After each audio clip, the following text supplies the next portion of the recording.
Down. Okay, well, welcome everyone. We're to our second webinar for the ARCO NPF 14 LMD project. Good to have a few people here from around the country. Good to see people from Napier, and we've got College of Education or Auckland Uni, Emily from Paramedicine, got James from Unitech, and our special guest this morning, all the way from was in Arizona, has made his road trip up to Canada. The most excellent Alan Levine, who's done lots of awesome stuff in open education over the years. In fact, he was the person that really introduced me to the concepts 10 years ago. So really looking forward to having a bit of a discussion with Alan today. He's going to give us a short presentation to start with, a bit of a summary of the presentation he did at AUT, and then we'll throw it open to questions and discussion. So thanks, Alan. All right, and thank you, Tom. My voice is not usually this boomy. I have this new office space that's completely empty, and so there's nothing to mute the level, but Tom is the audio expert. And this was a talk that I did at AUT that I think Tom had requested that had a little bit of a different flavor on it, because he talked about the affordances of the open web. And so hopefully you can see my slides and all that stuff. And I'm going to talk through that pretty quickly. I'm leaving out a lot of good stuff, but I kept the best in here.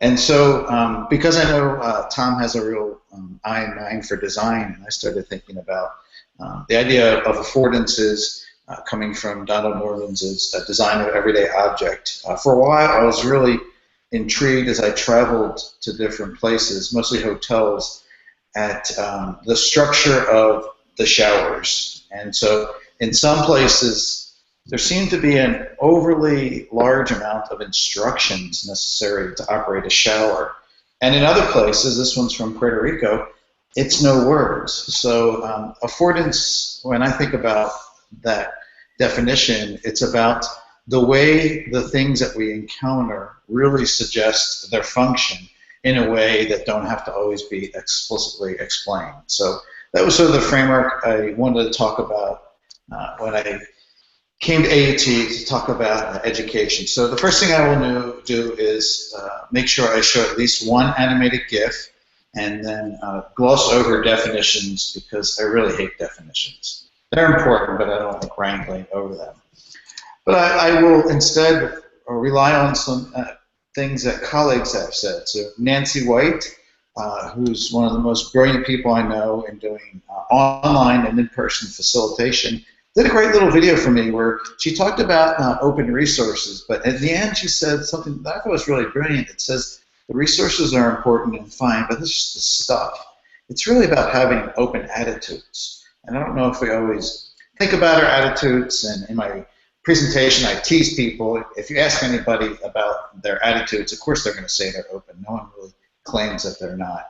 I really like this statement that I got from David Wiley about the principles of openness is allowing for the unexpected, which to me is the unexpected good things that happen, the things that you can't predict. And we live in a world where we can't predict everything, and quite often in many education practices, we seem to want to, like, take into account every possible situation, and perhaps I may overstep a boundary, overstructure the experience. And so to me, when I think about my best learning experiences and things that have happened in my course of education, they're quite often things I didn't really anticipate from the beginning. So it's a great unknown. And this longish quote comes from a talk that Catherine Konia did at the Alt-C conference. A really brilliant talk, and I like, because instead of the typical distinction, we always want to figure out, we want to talk about the open, and then we'll say the opposite, and it's closed. And she actually framed it quite differently. It's not open versus closed in online learning. It's often open versus bounded. And so there are reasons that we may want to have bounds around a class, or part of a class, or part of an activity. So we want really rigid bounds around things like student data and privacy information. But in other times, people come into these experiences because of the affordances that we have with the technologies that we use in our everyday life, and not just social media, but the way we research, when we want to buy something, the way, in fact, that we, the whole world of travel has changed because information is open. So she really noticed this kind of a disjoint feeling that can happen when students or your learners come in from a place that are really, for the most part, unbounded, and almost that by creating a lot of structure when we don't operate in an open environment, we're really kind of making a practice that's divorced from their larger experiences. So points for debate. Then there's these MOOC things, which I certainly don't want to talk about forever. This great diagram by a friend and colleague, Matthew Plur at the University of Delaware, kind of picked apart that like every letter in the acronym is sort of open to some negotiation or interpretation. So in terms of the open, and I'll just talk to this, but in my presentation I like to ask people because I like to see how people sort of can work with visual symbols. So I might ask what this represents, and a circle can be anything. It can be you're allowed in, it can be an invitation, it could be a pipe, it could be on, so we see that a lot. So if I just add these lines to it, and I had a lot of fun during my talks because people often came up with things I didn't expect. So to me, this is sort of like an icon for the sun, but quite often people recognize that on computers, it's often the power button or the loading button. And so I'm going to add one more element to this. And so now we have something which might suggest a convergence, direction, centralization. And what I would suggest is that actually this is kind of the original design of a university. It was to have a place that people went to engage in learning and scholarly activities. We had to actually go to a place to have this done. A little bit shifted now, of course, in this age where we don't always have to be there. And then we put the kind of lock on it. And a lock doesn't always mean like preventing access to a university or any kind of experience where you come together. But it does say it's putting some of those bounds around it that Catherine talked about in her talk. And to me, this is sort of the play that the ex-MOOCs have on us, because they use the word open, but it's not open to the world. I mean, yes, you're open to enter, but you're not open to reuse the content, and you can't freely access it without at least giving some information about yourself to get in. So some of those vagaries of openness. But I also like to think about in terms of those shapes and affordances. This is one of the original diagrams that the builders of the internet, a guy named Paul Baran, came up with, and sort of setting up the grounds for the way the internet should work. So very early networks, and very common today, are centralized networks on the left.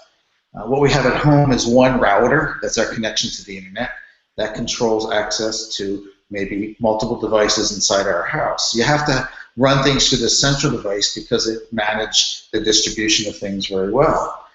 As computer networks became more pervasive, like on a campus, often we set up these decentralized networks, almost a network of networks. So you might have a server or a hub in the library, and one in the math department, and one in perhaps administration. They all talk to each other, but that sort of hub was really important.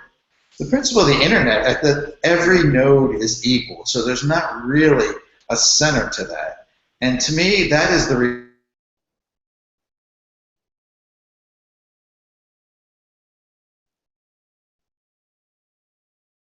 Oops, we seem to have lost your audio, Alan.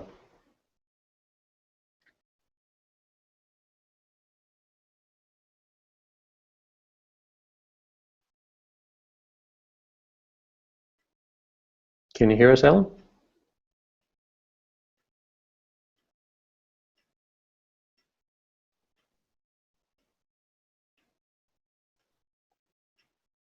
Yeah, we seem to have got frozen, unfortunately. We've got your screen. We can't hear your audio anymore.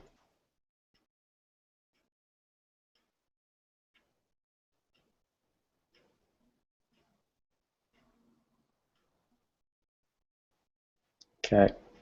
Maybe might have to get you to rejoin, Alan.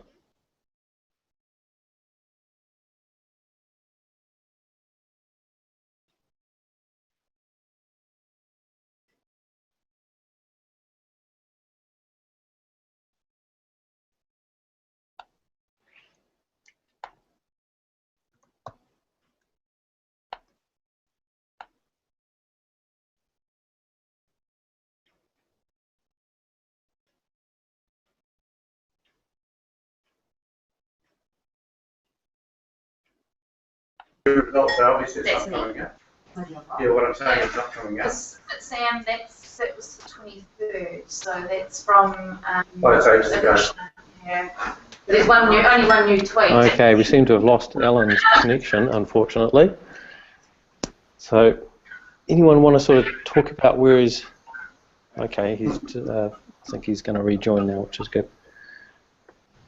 Any discussion around what Alan has said so far?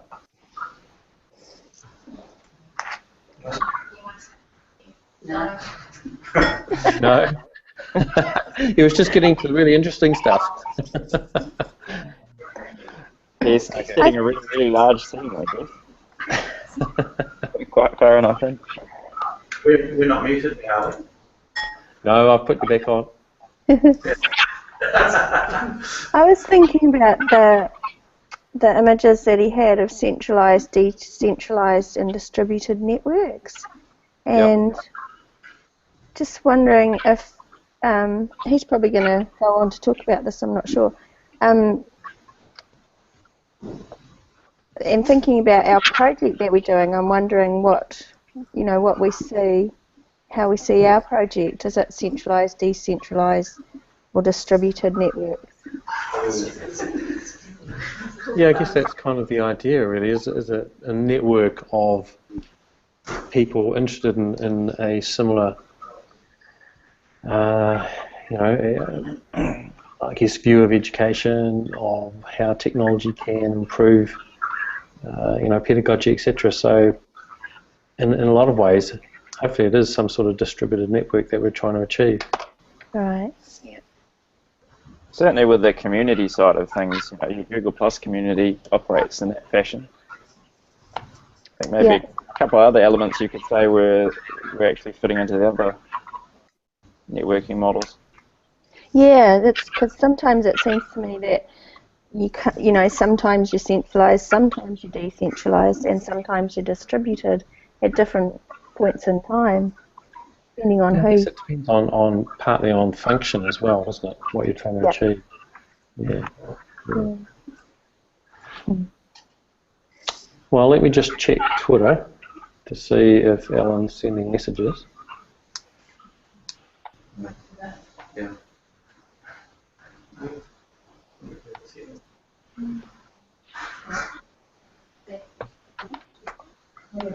While we're waiting, Adrian, did Steve get his one read yet? He has. I saw him carrying it in yesterday, but I haven't actually seen it in action yet. Good fun. Are they? Yep. It's meant to be for 6+, so Jade wasn't quite there yet. Oh, what was her reaction? She loved it. You did the puzzle piece one. Oh, cool. Can draw the connection between the real pieces of the puzzle happening and moving in real life and that happening up on the screen. So. Yes. Oh, thank you. Oh, here it is. He's just given it to me. Ah, yes. The other one that we were having a play with, what was it? The chemistry one with the iPad. I've forgotten the name of it now. Oh, these things. Yeah, those are great fun. Yep. Did she ever play with that? Yep, she squashed one of them. They're only made out of paper. Yeah. But it's got this really magical sound when it clicks. It goes ting ting kind of, and it's really neat. Yeah, it's a very clever app. It'd be great for. I don't really know when they start looking at any of that kind of stuff at school, but. Yeah, kind of depends on your teacher, really, doesn't it? Some of the early childhood centres use them. Yeah. And some, yeah. Be worth investing in the wooden version. Yes, be a bit more stable. Any luck? Alan Levine has joined. Excellent. Okay, I've just posted a link here into the chat window as well to Alan's previous presentation. That completely got lost. I had no idea my network went out. No. Oh, it's like the internet. I was jabbering away about the internet, and of course I couldn't see the Hangout. Yeah, we lost you. You just got on to distributed. Oh, okay. Do you want me to go back? Yeah, let's go from there. Was it from the network diagram part? Yep. Yeah. Okay. You just got on to C, distributed networks, yeah. Oh, okay. I think boy, that was really good the last time. Yeah. So I will. We missed the best bit. I will. Oh, I have to do my screen sharing. I will try to make the window so I can see if Google Hangout disappears. Like I say, it's always something. So anyhow, so the idea of the internet was a network that had no real main node. So in a sense, every node is equal, and for the fact that you can't even see the centrality of it.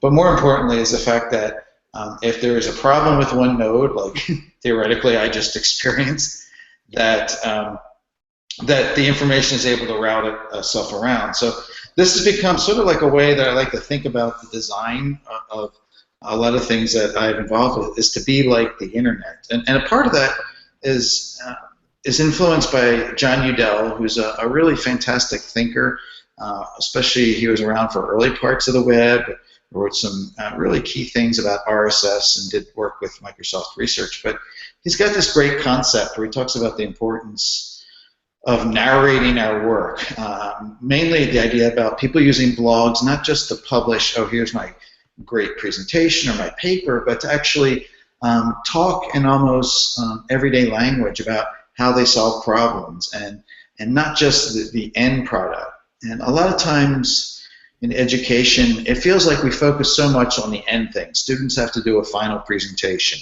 or turn in a paper or write the essay, and we lose track of all the steps in the process that went into getting to that point.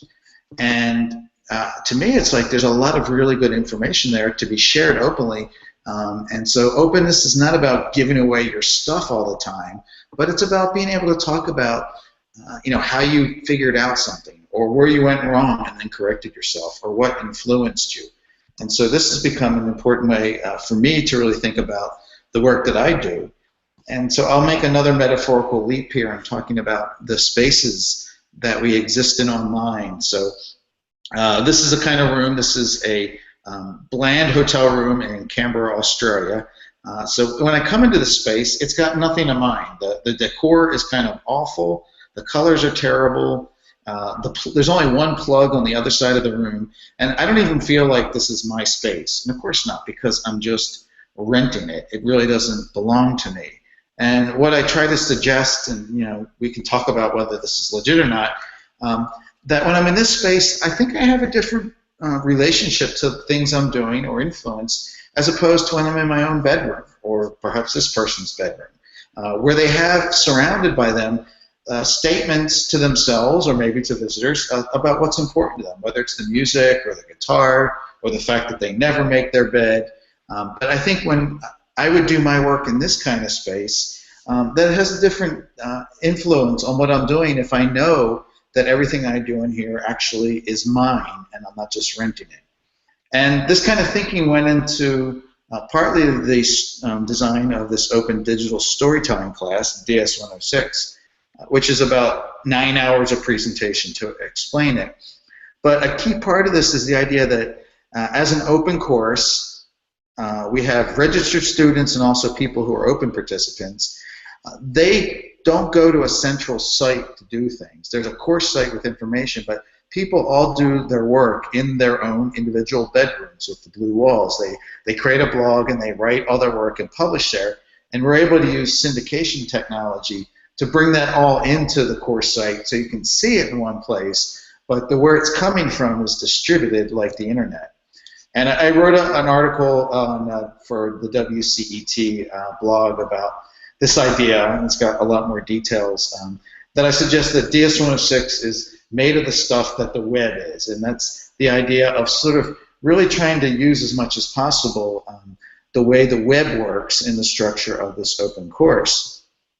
Just a really small example, Margaret is one of our open participants. She didn't do this for credit, she didn't get a badge or a certificate. She took this DS-106 as an artist who's actually a real painter, she discovered she can make videos, and that she got support when she needed it. And the thing I like most, I didn't even realize this, I've used this slide a couple times, so I was in my New Zealand talks, is that she says she can always drop into DS-106. And I love it because that's the inverse language that we hear about MOOCs all the time, with the massive courses. There's all the worry about people who drop out. And the fact that she talks about dropping in as an attribute is really important. If you're really interested in the structure, I really encourage you to join. There's an open class going on right now in how to run open courses. That's a little bit meta there. Connectedcourses.net, and it's about halfway in, but you can have access to all the materials. You don't fall behind in this, but again, like DS-106, we have people participating in their own blogs and in Twitter and in Google+, and people are creating resources now in Digo and other places. But it's almost more of an open community. But if you're kind of intrigued or curious about this idea, I certainly invite you to join in to that thing. And so I really whizzed through this, and of course you missed when I was talking, and the network wasn't allowing me to hear. But just thinking about what the O can mean, and what the affordance it is, now the time something we can discuss, and hopefully it's not the creepy animated GIF of the hotel, which I'm obliged to use as my second animated GIF. Cool. Hey, thanks, Alan, for that. And unfortunately, Google's sort of letting us down a little bit with the connection today. But yeah, I've turned everyone's microphones back on, so we can throw it open for a good discussion.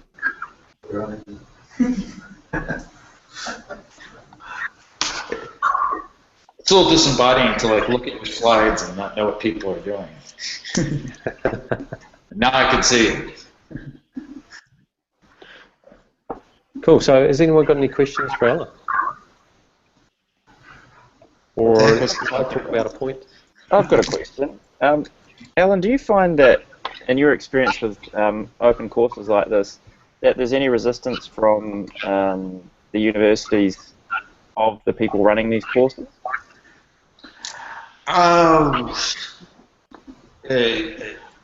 principle, or just the fact, how are they going to... Well, I imagine that some places are probably more hung up over IP than others. Yeah. So obviously there's a real marketing aspect to it for a university. That's why a lot of them get into MOOCs. But do you find there's much resistance in some cases? I'd probably say no, because in most cases they're still they're pretty much experimental, and so the people who are doing them, it's not like a university decision to say, we're going to run an open course.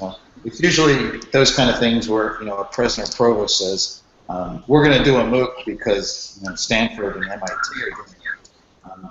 Most of the open courses I've been involved with have come on the initiative from teachers or some administrators like Gardner Campbell at Virginia Commonwealth, who really want to experiment with this as a space. And as far as the IP, the course, the content is not the course, and so the course is really in the experience. I don't think there's much to be given away, and more of the course is really in social interactions and the comments that people do within it.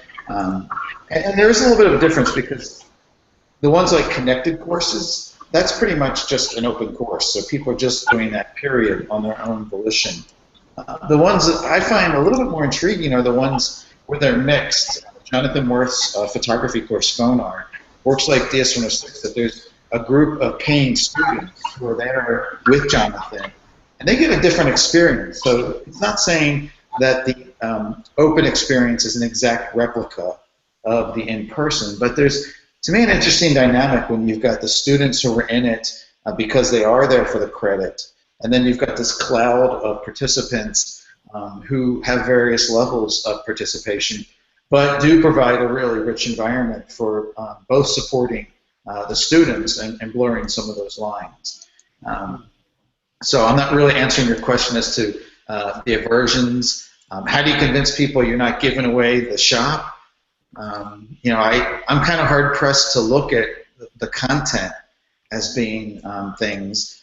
And of course, you know, like we're teaching, it's in media creation, and so we rely completely on other open resources to begin with. So it feels like the things that we're creating and sharing through this open course are part of the same ecosystem that gives us the things that we often use in the course.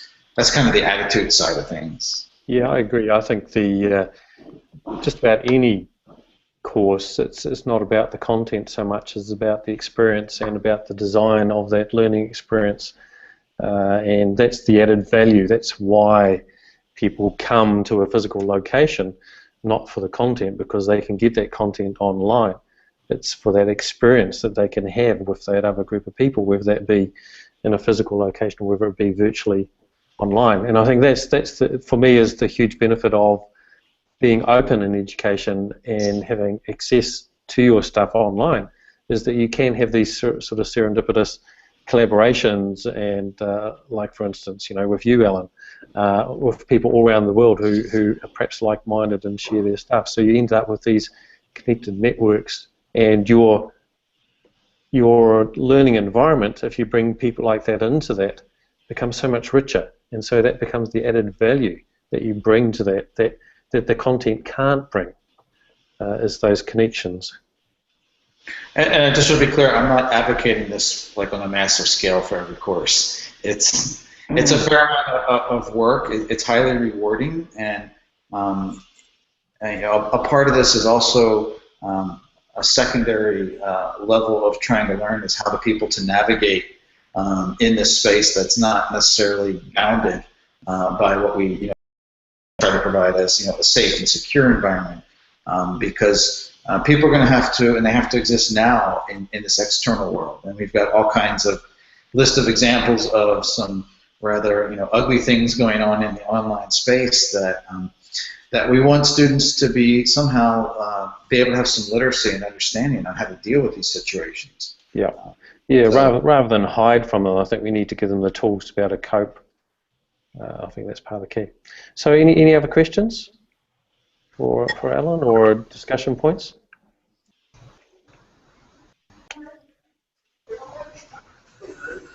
Anything from Napier? The pressure's on there. The pressure's on, Napier. We've got a group. Put you on the screen. I think that you guys are wearing shorts. It's warm there, huh?